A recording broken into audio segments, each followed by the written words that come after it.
Good morning, students. Today we are going to do the topic models. It's the second part of models, right? So till ought to we have done in the first part of the models. Now we will start with could. So our number 10 model is could. Could first rule is polite request plus you और please word. जब कोई polite request होती है, बहुत ही politely हम किसी को request करते हैं, प्लस यू वर्ड भी वहाँ पे आया हुआ होता है और साथ में प्लीज वर्ड भी हो, यानी कि यू वर्ड भी हो और प्लीज भी हो प्लस पोलाइट रिक्वेस्ट हो, तो क्या यूज करेंगे हम लोग? कुड करेंगे. एग्जाम्पल देख लेते हैं. Could you help me please. देखो प्लीज वर्ड आया हुआ है और क्या रिक्वेस्ट आई हुई है कि आप हमारी क्या हेल्प करेंगे, तो रिक्वेस्ट आई हुई है, तो हमने पोलाइट रिक्वेस्ट भी आई हुई है, साथ में प्लीज वर्ड भी आया हुआ है और साथ में यू वर्ड भी आया हुआ, क्लू आया हुआ हमारे पास, राइट. तो हमने इसलिए कुड यूज कर दिया. एक और एग्जाम्पल हम लोग देख लेते हैं. Could you tell me the time please. ये भी यहाँ पे प्लीज आया हुआ है, यू अगेन एक और क्लू आया हुआ है और रिक्वेस्ट भी है इसमें, तो हमने कुड का यूज कर दिया. यहाँ पे ये टाइम पूछ रहा है, रिक्वेस्ट कर रहा है उसको, तो पोलाइट रिक्वेस्ट है, इसलिए कुड यूज हो गया. अब सेकेंड रूल पे हम लोग आ जाते हैं. Mainly related to physical works like. Mainly जो है ये कुड जो है वो फिजिकल वर्क से रिलेटेड होता है, right. It's a general thing. Now past ability, जब हमें कोई पास्ट की, जैसे कैन की पास्ट फॉर्म ही मानी जाती है कुड, तो अगर कोई पास्ट की हमें एबिलिटी शो करनी हो, जैसे कैन में थी कि प्रेजेंट की एबिलिटी शो करते थे, कैपेसिटी और पावर शो करते थे, वैसे ही कुड के लिए हम लोग पास्ट की एबिलिटी, कैपेसिटी, कि अपनी योग्यता, ये हमारी क्षमता है या ये पावर, इतनी शक्ति है, अगर ये शो हो रही हो सेंटेंस में, तो कुड का यूज होता है. एग्जाम्पल देख लेते हैं. ही सैड दैट. सैड से हमें पता चल रहा है कि क्या पास्ट है या नरेशन है, पता चल रहा है. He said that he could beat me, right. तो इसलिए कुड का हमने यहाँ पे क्या यूज कर दिया, ये पावर शो हो रही है यहाँ पे.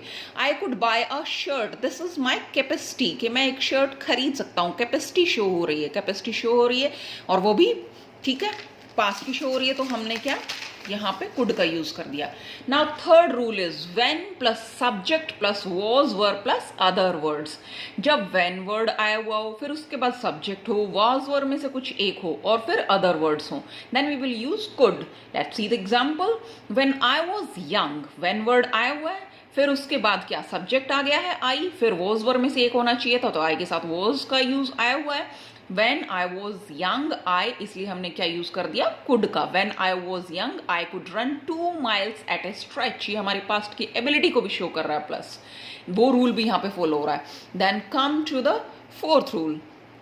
If there is was were before dash, अगर was were आए हुए हो डैश से पहले, टू प्लस, और प्लस यहाँ पे क्या हुआ हो कि so that comes separately. So that word जो है ना वो अलग अलग आया हुआ हो, इकट्ठा ना आया हुआ हो, तो हम कुड का यूज करेंगे. तो देख लेते हैं एग्जाम्पल क्या है. ही वॉज, तो क्या आया हुआ है, वॉज आया हुआ है, वो भी किससे, डैश से पहले आया हुआ है, सो ही वॉज, और यहाँ पे सो आया हुआ है, सो वीक दैट. अब देखो सो यहाँ पे आया हुआ, बीच में वीक वर्ड आ गया, फिर दैट आ गया, तो ये सेपरेटली अगर सो दैट वर्ड आया हुआ हो प्लस वॉज वर आया हुआ हो बिफोर द डैश, तो हमने कुड का यूज कर दिया. He was so weak that he could not stand up. अब यही इसकी एबिलिटी, मतलब डिसएबिलिटी, एबिलिटी या डिसएबिलिटी दोनों ही शो हो रही हैं, तो ये इसकी डिसएबिलिटी है कि वो इतना वीक हो चुका है कि वो ठीक से खड़ा भी नहीं हो पा रहा. So fifth is if there is money rupees word comes use could. ये एक और क्लू, अगर मनी और रुपी जैसे वर्ड आए हुए हैं तो हम लोग कुड का यूज कर देंगे. See could you land me some money, plus में क्वेश्चन मार्क भी आया हुआ है और क्या है ये मनी वर्ड यूज हो गया, मनी या रुपी में से एक हो जाए तो कुड हो गया. सो ये हमारा कुड कंप्लीट हो गया. Now come to the might. 11th हमारा जो मॉडल है उस पर आते हैं. Used as past form of may. जैसे कुड था कैन की पास्ट फॉर्म थी, वैसे ही माइट जो है वो मे की पास्ट फॉर्म है, तो जो वहां पे यूज होता था वहीं से पास्ट फॉर्म में इसको यूज करेंगे. पास्ट फॉर्म में मे की, जैसे कि he said that I might go, यहाँ पे अगर प्रेजेंट टेंस का यूज होता तो हम लोग मे का यूज कर लेते, तो हमें पता चल रहा है कि ये पास्ट टेंस इससे शो हो रहा है साइड से, तो हमने इसका माइट का यूज कर दिया, right. Now come to the second rule. V2 यानी वर्ब की सेकेंड फॉर्म आई हुई हो, पास्ट इंडेफिनिट टेंस आया हुआ हो, plus so that comes jointly. अब सो दैट अगर अलग अलग आता है तो वो कुड का यूज हो गया था, यहाँ पे सो दैट अगर इकट्ठा आया हुआ हो तो हम यूज करेंगे माइट का. सी ही वर्कड आ गया, पास्ट इंडेफिनिट टेंस, वर्ब की सेकंड फॉर्म शो हो गई, एक क्लू मिल गया, he worked hard so that jointly भी आ गया, तो हमने माइट का यूज कर दिया, he worked hard so that he might pass, right. Now come to the third rule. If there are words like, अगर किस तरह के वर्ड होते हैं, motor car, scooter, motorcycle, phone, then maximum chances are that might will come. तो maximum chances हो जाते हैं कि इस तरह के वर्ड्स आते हैं, मोटर कार, स्कूटर, तो कि might का यूज होगा. Might I use your phone, right? Phone clue हमें मिल गया था तो हमने might का यूज कर दिया.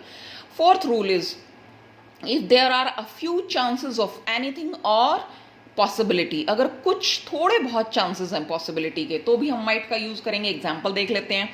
There are a few clouds in the sky, यानी बहुत कम जो बादल हैं आसमान में है, यानी बहुत कम पॉसिबिलिटी है कि बारिश हो सके, तो इसलिए हम क्या करेंगे, माइट का यूज करेंगे. It might rain today.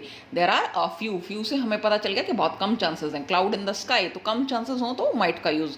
और नेचर से भी रिलेटेड है, जैसे कि मे में होता है, नेचर से रिलेटेड अगर पॉसिबिलिटी होती है तो वैसे ही सेम इसके पास्ट में, राइट, तो हमने यूज कर दिया it might rain today. Few chances हैं इसलिए माइट का. Okay, fifth rule is to show past wish और पॉसिबिलिटी. पास्ट की ही हमारी कोई विश या पॉसिबिलिटी को शो करने के लिए भी होता है. एग्जाम्पल देख लेते हैं. She might not be in the bus, she might be working home. Possibility है कि वो बस में ना हो और वो घर से ही काम करे, तो पॉसिबिलिटी है, राइट. पास्ट की पॉसिबिलिटी थी ऐसा, तो हमने माइट का यूज कर दिया. Now come to the next. Next is dare. Dare और नीड, ये दो ऐसे मॉडल होते हैं जिनको हम सेमी मॉडल्स भी बोलते हैं, राइट. हम इनको सेमी मॉडल्स भी बोलते हैं और इनको मार्जिनल वर्ब भी बोलते हैं, राइट. मार्जिनल वर्ब बोलो या फिर सेमी मॉडल, क्योंकि ये एज ए मेन वर्ब भी यूज हो जाते हैं, दैट्स व्हाई. तो डेयर, फर्स्ट डेयर का मतलब होता है हिम्मत करना. तो हम जहाँ हिम्मत शो हो रही हो कि हिम्मत करनी है या हिम्मत नहीं करनी है, तो वहाँ डेयर का यूज करते हैं. See example. Rule, when the sentence starts with the word how. अगर हाउ से स्टार्ट हो रहा है तो मैक्सिमम चांसेस क्या होंगे, डेयर विल कम. हाउ से ही स्टार्ट हो रहा है, पीछे क्वेश्चन मार्क तो ऑब्वियसली आएगा, तो मैक्सिमम चांसेस हैं कि वहां हमने डेयर का ही यूज करना है. See example. How dare you to come here. तुम्हारी हिम्मत कैसे हुई यहाँ आने की, तो हाउ से स्टार्ट हुआ, तो वी यूज डेयर, राइट. तो और दूसरा क्या कि हिम्मत शो कर रहा है ये, how dare you to come here, तो हिम्मत शो कर रहा है, तो इसलिए भी डेयर का यूज हुआ. नाउ हैविंग करेज और लैक ऑफ करेज, या तो हिम्मत शो करता है या फिर हिम्मत नहीं है, लैक ऑफ करेज है, तो दोनों के लिए डेयर का यूज होगा. एग्जांपल देख लेते हैं. A dare not go in hotspot areas of covid.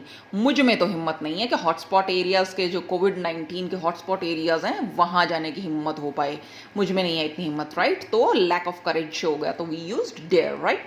This is the latest example. Now come to the third rule. Necessity और लैक ऑफ नेसेसिटी, या तो जरूरत है या जरूरत नहीं है, तो ये दोनों ही शो करने के लिए डेयर का यूज होगा, right. Dare and need both can be used as main verb. Dare और नीड दोनों जो है मेन वर्ब की तरह भी यूज किए जा सकते हैं, इसीलिए ये सेमी मॉडल्स हैं, राइट. अच्छा, अभी एग्जाम्पल देख लेते हैं. नेसेसिटी और लैक ऑफ नेसेसिटी या हिम्मत का जो है एग्जाम्पल हम लोग देख लेते हैं. Police department dares to visit hotspot areas of कोविड-19. पुलिस डिपार्टमेंट में हिम्मत है वहां जाने की, उन लोगों को जाना पड़ता है, या तो नेसेसिटी है, हिम्मत, दोनों ही चीजें यहाँ शो हो रही हैं कि वो लोग जाते हैं हॉटस्पॉट एरियाज जो हैं वो कोविड-19 के, वहां उनको जाना पड़ता है, ये उनकी नेसेसिटी है और उनमें हिम्मत है, वो जाते हैं, राइट. तो दोनों ही कंडीशन फुलफिल हो रही है, इसलिए डेयर का यूज किया. नाउ कम टू द, और लास्ट बट नॉट लीस्ट वाली बात है कि नीड. Okay, right. तो नीड का हम लोग कहाँ यूज करते हैं. नीड का मतलब होता है चाहिए. तो it's very simple. It is used only in negative और इंटेरोगेटिव सेंटेंसेस. जो हमारे नेगेटिव नोट वाले सेंटेंसेस होते हैं या फिर क्वेश्चन मार्क वाले होते हैं, तो उनमें नीड का यूज करते हैं. देख लेते हैं. So example 1 is need I go now. क्या मुझे जाना चाहिए, क्वेश्चन मार्क भी आया हुआ, तो क्वेश्चन मार्क है तो यहाँ पे, और ये पूछ रहा है कि ऐसी जरूरत है कि आप जाना चाहिए, तो हमने नीड का यूज कर दिया. तो ये ध्यान रखना है हमने कि नेगेटिव है या इंटेरोगेटिव है, तो उसमें चांसेस है नीड के आने के. एक और एग्जांपल ले लेते हैं. नोट वाला, नेगेटिव वाला ले लेते हैं. We need not to, right. या तो नोट बहुत बार ऐसा होता है कि यहाँ साइड में नोट भी दिया हुआ होता है, तो एक और हमें क्लू मिल जाता है कि यानी डेयर या नीड में से कुछ आना है, तो वो भी एक हमारे लिए क्लू हो जाता है, राइट. सो यहाँ क्या आ गया, we need not to go to the parks in this crisis. ये जो क्राइसिस है, जो ये सिचुएशन चल रही है अभी हमारी कोविड-19 की, तो इसमें हमें कोई जरूरत नहीं है पार्क्स में जाने की, तो जरूरत नहीं है, need not, that's why you used it. So students, here we have completed this topic models, right? If you have any problem, then share it with me. If you want any other topic which you want कि ma'am please ये topic discuss कीजिए या ये समझ में नहीं आया, if any queries you have किसी तरह की भी, तो मुझे कमेंट कीजिए, आप लिखिए, मुझे बताइए. I will make videos on that और आपकी क्वेरीज को I will try my best to solve them, right? And till then, stay at home, stay safe, keep practising. Thank you.